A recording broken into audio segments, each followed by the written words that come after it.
இந்த துபாய் சாக்லேட்னு சொல்லி உலகம் பூராவும் இப்பொழுது ரொம்ப ஃபேமஸாக இருக்கிறது தான். எப்படி டேஸ்ட் இருக்குமென்னு சொல்லி ரொம்ப காலமாக வெயிட் பண்ணி இன்றைக்கு போய் வேண்டியாச்சு. இந்த துபாய் சாக்லேட்டில் என்ன ஃபேமஸ்ன்னு சொன்னால் இந்த பிஸ்தா இருக்குது தானே, அதை உள்ளே போட்டு செய்திருக்கிறாங்களா அப்படின்னு சொல்லி தான் ரொம்ப ஓவராலாக ப்ரமோஷன் பண்ணி கொண்டிருக்காங்க. சரி, எப்படி இருக்குன்னு சொல்லி இதில் வந்து உலகத்தின் ஃபேமஸான சாக்லேட் லிண்ட், இது வந்து சுவிஸ் சாக்லேட், அவங்களும் இந்த பிஸ்தாவை போட்டு கனகாலமாக பண்ணி கொண்டிருக்காங்க. சரி, இது ரெண்டுலேயும் இது நல்லா இருக்கும் அப்படின்னு சொல்லி பார்த்து பண்ணேன். லிண்ட் ஏற்கனவே சாப்பிட்ருக்குன்னு சூப்பராக இருக்கும்.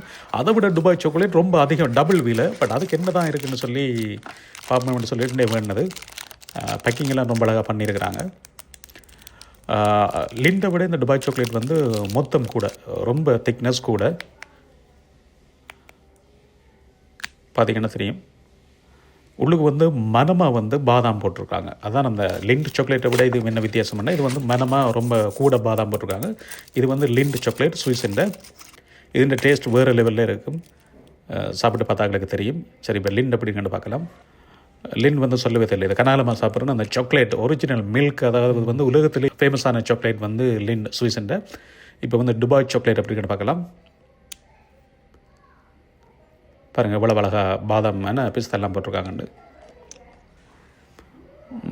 டேஸ்ட் எதுன்னு பார்த்தீங்கன்னா, சாக்லேட் வந்து லிண்ட் அடிக்க வெறுமே இல்லை. துபாயில் இந்த கடாய் வந்தாலும் முடியாது. பட் அந்த பிஸ்தா வந்து எதுக்கு நிறைய போட்டிருக்காங்கன்னு சொன்னால், துபாய் சாக்லேட்டுக்கு.